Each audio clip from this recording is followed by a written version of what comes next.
ഒരു വലിയ 200 പേജിന്റെ പുസ്തകം തന്നെ ഉണ്ടല്ലോ സ്വപ്നങ്ങളുടെ. ആ സ്വപ്നം നമുക്ക് കാണാലോ ബ്രോ. ഇത് ആഗ്രഹമാണ്, സ്വപ്നമല്ല. എനിക്കിത് ആഗ്രഹമാണ്, എനിക്കിത് വേണം എന്ന് ഞാൻ അമിതമായിട്ട് ആഗ്രഹിക്കുന്നതാ. റീസണബിൾ ആയിട്ടുള്ള ആഗ്രഹമാണ്. മമ്മൂക്കയോട് അഭിനയിക്കുന്ന എല്ലാവരുടെയും ആഗ്രഹമാണ്. ഞാനത് അഭിനയിച്ചതാ. ആ കേസ് എനിക്ക് തിരിച്ചു പിടിക്കണം. എനിക്ക് മമ്മൂക്കയുടെ കൂടെ നല്ല രീതിയിൽ എനിക്ക് ഇവൻ കൊള്ളാം. ഇപ്പൊ നമ്മള് കണ്ണൂർ സ്ക്വാഡ് കണ്ടപ്പം അർജുൻ മമ്മൂക്കയുടെ ഓപ്പോസിറ്റ് നിന്നില്ലേ, കിടിലമായിരുന്നില്ലേ? അപ്പൊ അതുപോലൊരു ഓപ്പർച്യൂണിറ്റിയാണ് ഞാൻ മിസ് ചെയ്തത്. എനിക്ക് തിരിച്ചു പിടിക്കണം ബ്രോ അത്. ഈ അനിരുദ്ധിന്റെ മ്യൂസിക്കിൽ നമ്മൾ 90s ജനിച്ചിട്ടുള്ള എല്ലാവരുടെയും ലൈഫിന് അനിരുദ്ധിന്റെ മ്യൂസിക് വളരെയധികം ഇൻഫ്ലുവൻസ് ചെയ്തിട്ടുണ്ട്. Right from my discovery to VIP sound track, ജേഴ്സിയുടെ സൗണ്ട് ട്രാക്ക്, പിന്നെ ബാക്കിയുള്ള കൊമേഴ്ഷ്യൽ സൗണ്ട് ട്രാക്കുകൾ ഉൾപ്പെടെ. അതിൽ നമ്മൾ ഒരു സിനിമയ്ക്ക് വേണ്ടിയിട്ട് RR ചെയ്യുന്നത് അനിരുദ്ധാണെന്ന് അറിയുന്ന ഒരു മൊമെന്റ് ഉണ്ട്. അതെ അതെ, അത് വല്ലാത്തൊരു ഈഗോ ബൂസ്റ്റാണ് നമുക്ക്. പിന്നെ അത് ഫസ്റ്റ് ഡേ തന്നെ സാർ എൻ്റെ അടുത്ത് ലുക്ക് ടെസ്റ്റിന് കണ്ടപ്പോഴേ പറഞ്ഞു, സിനിമ ഷൂട്ട് ചെയ്യുന്ന ഗിരീഷ് ഗംഗാധരനാണ്, മ്യൂസിക് ചെയ്യുന്ന അനിരുദ്ധാണ്. നമ്മൾ ഭയങ്കര പൊളി. കാരണം അനിരുദ്ധിന്റെ ഒരു സീക്വൻസ് ഉണ്ടായിരുന്നു. അത് ഞാൻ കൂട്ടുകാരന്മാരുടെ അടുത്ത് എന്തെങ്കിലും അനിരുദ്ധ് വർക്ക് ചെയ്യണ പടത്തിൽ ഞാൻ നിന്നോളാന്ന് പറഞ്ഞിട്ട് നടന്നു എന്നുള്ളതാ. അപ്പം അത് ഒബ്വിയസ്ലി നിങ്ങൾ പറഞ്ഞ പോലെ എല്ലാവരുടെ മൊബൈലിലും അനിരുദ്ധിന്റെ ട്രാക്ക് ഉണ്ട് ബ്രോ. അനിരുദ്ധിന്റെ പാട്ടുകൾ പല ആക്ടേഴ്സിനും കുറച്ചും കൂടെ അപ്ലിഫ്റ്റും. ഇപ്പൊ നമ്മള് VIP ഏറ്റവും വലിയത് അനിരുദ്ധിന്റെ പാട്ടുകളും ഭയങ്കരമായിരുന്നു, 3യും അതും എല്ലാം. അപ്പം അതുപോലെ അനിരുദ്ധിന്റെ മ്യൂസിക്കിൽ നമ്മൾ വരുമ്പോൾ അറ്റ്ലീസ്റ്റ് നമ്മൾ കുറച്ചും കൂടെ നമുക്ക് ആൾക്കാർ നമ്മളെ വാച്ച് ചെയ്യൂലേ, കുറച്ചും കൂടെ നമുക്ക് ഒരു പരിഗണനയും കൂടെ കിട്ടൂലേ എന്നുള്ളൊരു സാധ്യതയും പിന്നെ ഒരു എക്സൈറ്റ്മെന്റും. എനിക്ക് എന്തെങ്കിലും എൻ്റെ ഒരു BGM, ഇപ്പം ഞാൻ അന്ന് അവിടെ പറഞ്ഞ പോലെ തന്നെ ഈ പടത്തിന്റെ OST ഇറങ്ങുമ്പം ഇതേ രജനീകാന്തിന്റെ ട്യൂണിന് ശേഷം ഈ BGM കൂടെ ഞാൻ മിക്സ് ചെയ്യും. സംസാരിക്കാൻ പറ്റില്ല. ഇല്ല, ഞാൻ അവിടെ വെച്ച് തന്നെയാണ് സംസാരിച്ചത്. ഞാൻ വന്നു, അവിടെ നിന്ന് സംസാരിച്ചുകൊണ്ട് അനിരുദ്ധിനെ കെട്ടിപ്പിടിച്ചിട്ട് ഞാൻ ഇരുന്ന് പുള്ളിയുടെ അടുത്ത് പറഞ്ഞു, നിങ്ങൾക്ക് ഒരുപാട് കോൺടാക്ട് ഉണ്ട്, പ്ലീസ് എന്നെ ഒന്ന് സജസ്റ്റ് ചെയ്ത് വിട് എല്ലായിടത്തും. എനിക്ക് അതേ ചോദിക്കാനുള്ളൂ. ഞാനത് ചോദിച്ചു. കാരണം കാരണം ഇത്രയും വലിയ വലിയ ആക്ടേഴ്സ് ചാൻസ് ചോദിക്കുന്നുണ്ട് ബ്രോ. അപ്പൊ നമ്മൾ ചോദിക്കുന്നതിൽ എന്താ തെറ്റ്?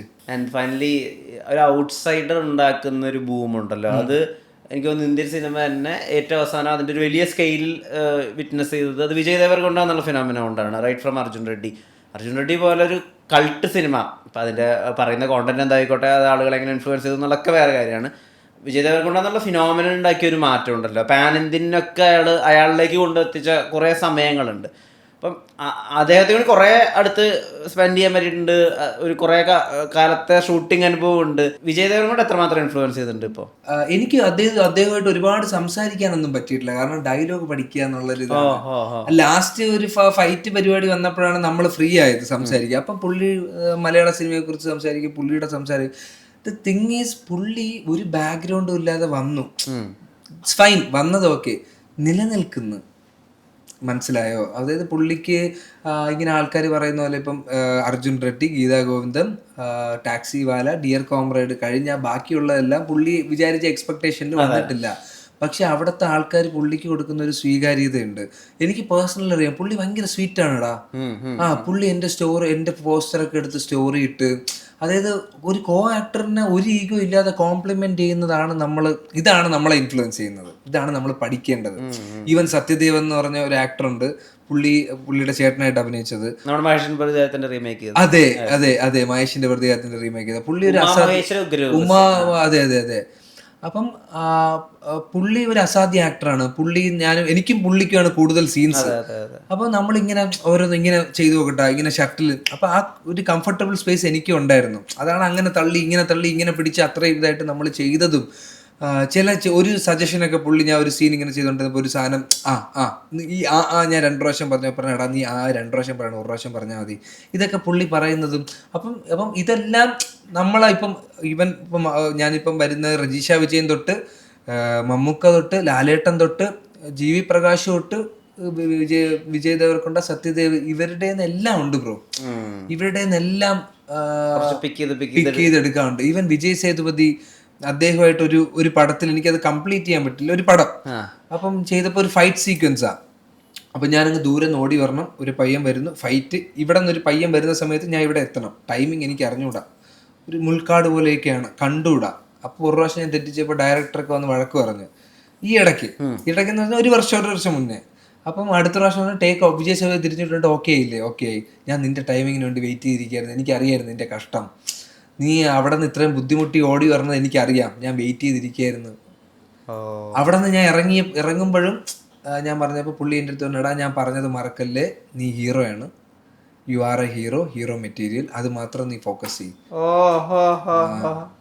ഭയങ്കര ഇതുപോലത്തെ കുറെ ആൾക്കാരുടെ, അതായത് ഇവര് അവരുടേതായിട്ടുള്ള അച്ചീവ്മെന്റും ബ്ലെസ്സിങ്സും ഇവരുടെ ഇതെല്ലാം വന്നിട്ട് ഇവര് ഒരു കോ ആക്ടറിനെ ബ്ലെസ് ചെയ്യുന്നു, സപ്പോർട്ട് ചെയ്യുന്നു.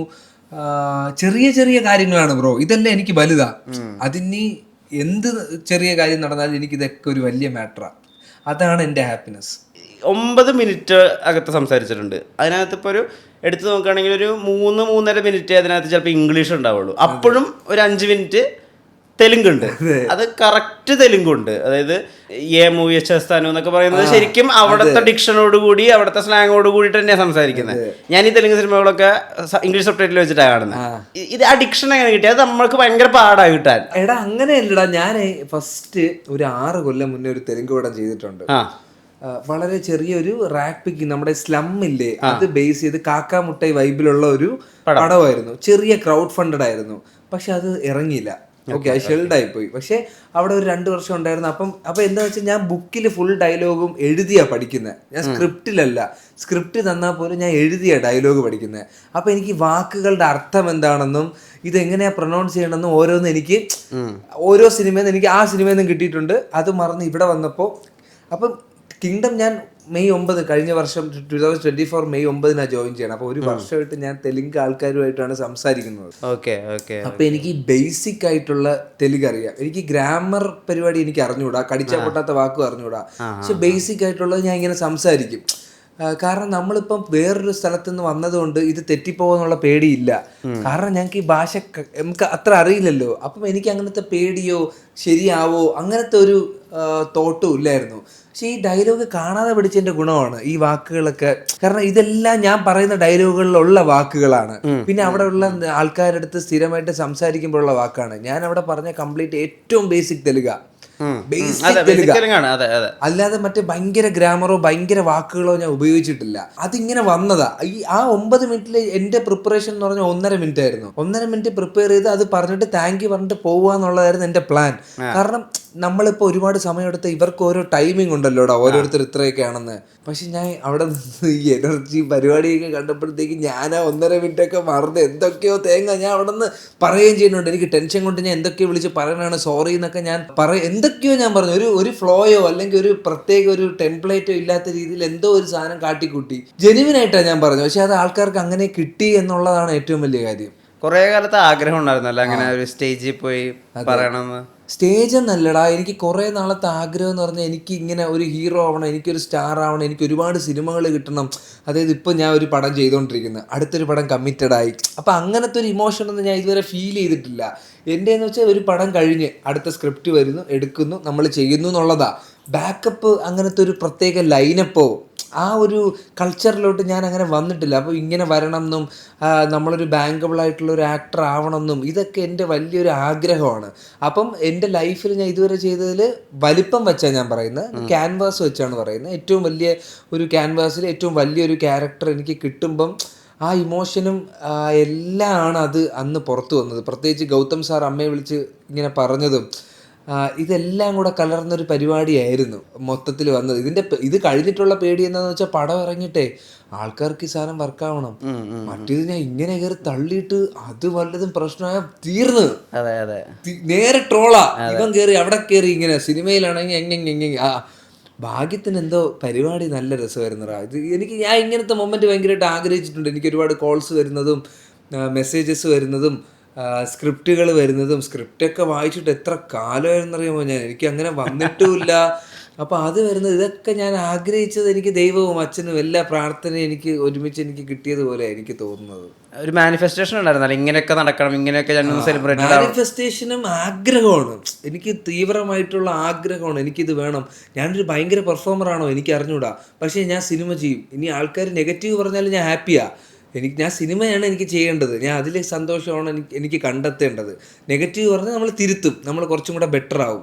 അങ്ങനത്തെ ഒരു മൈൻഡ് സെറ്റ് ഇപ്പോഴും ഡെയിലി എനിക്കിതാണ്. എനിക്ക് സിനിമ എന്ന് പറഞ്ഞൊരു അതിയായ ആഗ്രഹമാണ്. ഞാൻ അതിൻ്റെ പേരിൽ ഒരു സമയത്ത് എനിക്ക് ഡൗട്ട് ഉണ്ടായിരുന്നു, കുറച്ച് പ്രശ്നങ്ങളൊക്കെ വന്ന സമയത്ത് ഇതേപോലെ ഞാൻ സിനിമയാണോ അപ്പോഴൊക്കെ എനിക്ക് സിനിമ തന്നിട്ടുണ്ട്. അപ്പം ശരിയാണ്, ഞാൻ സിനിമയിലാണ് എൻ്റെത്, എനിക്കിനി വേറൊരു ഓപ്ഷനോ വേറൊരു തോട്ടോ ഒന്നും എനിക്കില്ല.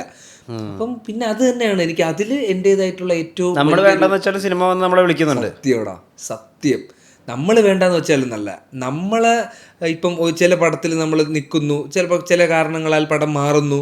അപ്പോൾ ഒരു വർഷം നമ്മൾ ആ പടത്തിൽ ഡിപ്പെൻഡൻ്റാണ്. അത് പെട്ടെന്ന് മാറുമ്പോൾ നമ്മുടെ കയ്യിൽ സീറോയാണ്, നമ്മുടെ കയ്യിൽ വേറെ പടമൊന്നുമില്ല, നമ്മൾ തിരിച്ച് തുടങ്ങണം. അപ്പം വേറെ പടമൊന്നുമില്ല, അപ്പം നമ്മുടെ സാഹചര്യം അനുസരിച്ച് വേറെ ജോലി വല്ലതും നോക്കണോ എന്നൊക്കെ ആലോചിക്കുമ്പോൾ സിനിമ വരും. ആ സിനിമയൊന്നും എൻ്റെ പെർഫോമൻസ് കണ്ട് വന്നതല്ല, ഇതുവരെ ഞാൻ ചെയ്ത എൻ്റെ പെർഫോമൻസ് കണ്ട് വന്നതല്ല, ലക്കാണ്, നിയോഗം, അല്ലെങ്കിൽ ഒരു ലക്ക് എന്ന് പറഞ്ഞൊരു ഫാക്ടർ ഉണ്ടല്ലോ, അതാണ് എന്നെ ഇതുവരെയും കൊണ്ടെത്തിച്ചത്. ഓരോ സിനിമ കഴിഞ്ഞിട്ട് എനിക്ക് അടുത്ത സിനിമ വരുന്നതും കംപ്ലീറ്റ്ലി ലക്ക് എന്ന് പറഞ്ഞൊരു, ഞാൻ ഒരു ഭയങ്കര ലക്കിയസ്റ്റ് ആക്ടറാണ്. അതെ, പക്ഷേ കിങ്ഡത്തിൽ ഞാൻ കുറച്ചെങ്കിലും ഒരു ഇതിൽ ഞാൻ എന്തെങ്കിലും ചെയ്തിട്ടുണ്ട് എന്നുള്ളൊരു സന്തോഷമുണ്ട്. ഇനിയുള്ള പടങ്ങളിൽ ഇതിനേക്കാളും കിടിലം പരിപാടി ചെയ്യണമെന്നുള്ള ആഗ്രഹവും ഉണ്ട്.